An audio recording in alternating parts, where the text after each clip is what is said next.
Hey folks, welcome back. This is Chris in Betty's Bay in the Western Cape.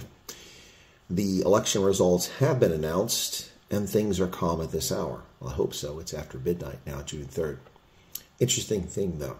The Daily Maverick rushed an op-ed to print going after the MK party, claiming Zuma and co. sought to undermine election integrity.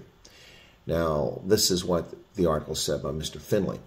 The party claiming the elections were rigged, the Mkhonto Wesizwe party, emerged as the biggest winner, while the incumbent ANC, the biggest loser, has accepted the results. In addition, although few expected the ANC to do quite so poorly, or the MK party to do quite so well, polls before the elections had predicted outcomes broadly aligned with the final results, which again makes one wonder why the MK party started laying the groundwork to contest the outcome even before South Africans went to the polls, which they had done. They had already tried to undermine the credibility of the IEC some time ago. Now, I would say to Mr. Finlay, speak for yourself, some of us were willing to go out on a limb 2.5 years ago and, like Senior von Rensburg, predict this outcome correctly. Now, months before the election, the Daily Maverick says the MK began attacking the credibility of the IEC, laying the groundwork for what he calls the big lie theory. The rhetoric intensified, culminating in an incident 3 days before the vote where MK party members stormed an IEC facility, coinciding with a surge of online claims of tampering. And indeed, we did see that. And I said the conspiracy narrative reached a new height when former President Zuma hinted at potential violence. And that was, well, now it's the night before, but it was on Saturday night when Jacob Zuma held a press conference and he said, "Do not provoke people, there will be trouble." That was a clear threat to public safety. Although many dismissed it, one should not dismiss things like that quite so easily. Now, they said this statement further inflamed tensions and drew more attention to the alleged conspiracy. In fact, it did. And it was quite a spicy moment, to say the least. The Daily Maverick claims that its systems picked up more than 150,000 posts about the IEC and vote rigging on social media, which had created widespread uncertainty around the big lie. There was a lot of stuff going on in social media when it comes to MK and even the EFF. For instance, Dudu Zuma Sambudla said the following: "I will say this with no fear. The IEC South Africa is part and parcel of helping the ANC and of Ramaphosa and the DA in rigging the election results."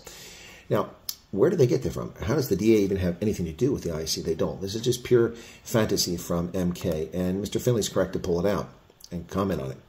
He said initially the EFF didn't engage in the conspiracy, but they accepted the election results. But some EFF ground forces were not happy with that and started parroting the rigging narrative, talking about the possibility of ANC-DA coalition, got them incensed, and they started amplifying these things on Twitter. And this is where I take umbrage with what Mr. Finley's saying, because it's not a complete story, and it's misleading. It's also sensationalist, just like he's claiming the things MK are doing. He says, if they get enough momentum, the conspiracy will take on a life of its own, and other parties will have no choice but to be swept up in it and forced to take sides. No, they won't. That's speculation on your part. That's analysis, but be honest about it. He said, this is how anti-democratic forces work. There is some indication this is now occurring as other parties sign up for a call for a recount. While it's the right of parties in democracy to voice their legitimate concerns about elections, it is not clear to what extent these concerns are legitimate. No, it's not. And so it's also premature for you to make the argument or imply that their claims are not legitimate. That's just as dangerous and illegitimate and dishonest as what you're claiming MK and the others are doing. That's a shame. This is how anti-democratic forces work. No, anti-democratic forces are at work in the media, legacy media, printing nonsense and lies and disguising it as news. In this case, I believe the op-ed was clearly identified as op-ed, so it's okay. But the reality here is that anti-democratic forces are at work in governments in power, censoring people, deciding what speech is acceptable, imprisoning people with bogus charges. Those are anti-democratic forces. Political parties who legitimately got signatures, appeared on the ballot, competed in an election, and are finding discrepancies between the voters who showed up at polling stations, identified themselves as party members, and went in and voted, and then the numbers of votes tally for these people. There is a clear problem here. So this article, while it's appropriate that they talk about the conduct, and he's correct about MK trying to set the ground for making this election look like it's not legitimate because they knew they would never win it, and they wanted to sow chaos. That's a fair assessment, a fair analysis. But this attack of other parties, and he admits himself, he says it's not even clear to what extent these concerns are legitimate. It's a bit premature to make that argument, particularly when the IEC declared the election results days before it was required to. He says, in conclusion, the current situation presents a significant challenge to South Africa's democracy. The orchestrated efforts by the MK party, bolstered by influential commentators and media, aim to sow doubt and discord. The outcome of this big lie conspiracy and its impact on South African politics is uncertain. Yes, well, there we're in agreement.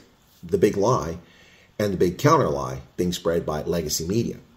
Now, Mr. Finlay has a point, but he neglects the obvious. How quickly the Daily Maverick rushed to publish this story on the same day within hours of when the results were published. Now, the Daily Maverick claims the high ground when at times it has been part of the problem Mr. Finlay highlights. While one analyst, without the benefit of multi-million-dollar research assets, on-the-ground reporters, access to the halls of power and offices of the opposition, called the outcome correctly, while the South African media establishment so consistently refused to accept the reality that not only would the ANC be driven down, but that the South Africans would give up on this election, a 58% turnout. That's pathetic. In November 2021, days after the municipal elections, I predicted the ANC would, at best, garner between 38 and 42% in 2024, provided the elections were free and fair. Even after the Brenthurst poll, the Ipsos poll came out, News 24, IOL, and others continued to carry the water for the ANC. They gave the DA almost negative coverage and dismissed the MK party. Ask yourself why that happened. Why did the ANC get such favorable coverage even in the midst of the party collapsing? Why did the DA get almost negative coverage? And why was the MK party so easily dismissed? Who does the media work for? Latuli House? Also ask why Daily Maverick was so quick to print this story the day the IEC results were announced. Perhaps Mr. Finlay is a world-class analyst, but that also begs the question how so many analysts missed the boat this time around. It wasn't rocket science, folks. I'm not even South African, and I got it spot on correct. Perhaps it takes willingness to see the facts objectively, dispassionate, detached analysis, and most importantly, no dog in the fight.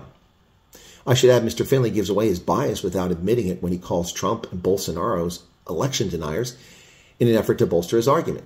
Now, this is gratuitous and uninformed at best, a malicious leftist canard at worst. Regardless of the behavior of MK and Jacob Zuma and co., the IEC admits it received 579 official complaints, 20 political parties protested Western Cape certification. The IEC had to recount 24 voting precincts in Gauteng alone, and multiple parties made complaints about the process.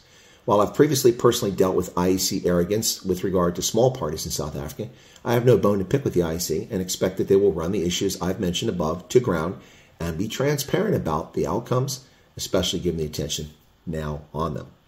Many political parties are aghast at their poor performance and are seeking answers from the IEC. Most likely, they simply perform much worse than they convinced themselves they would.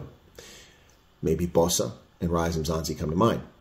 Nonetheless, the volume of complaints cannot and should not be ignored, even if they come from the Umkhonto we Sizwe party. Perhaps it is also time to ask why the South African media landscape is so myopic. And when it comes to reporting on South Africa, most of what is run abroad comes not from objective reporters and analysts, but is simply the same news from the same leftist South African university graduates who live in a really tiny bubble. So there you have it. Legitimate complaints and perhaps an orchestrated campaign to discredit the election. Let's see what plans out and not rush to judgment. Thanks a lot for your viewership. Be sure to leave a comment behind and give us a like if you don't mind. We don't mind the subscriptions either. Sign up. Appreciate it. Cheers, everybody. God bless, and tomorrow's another day.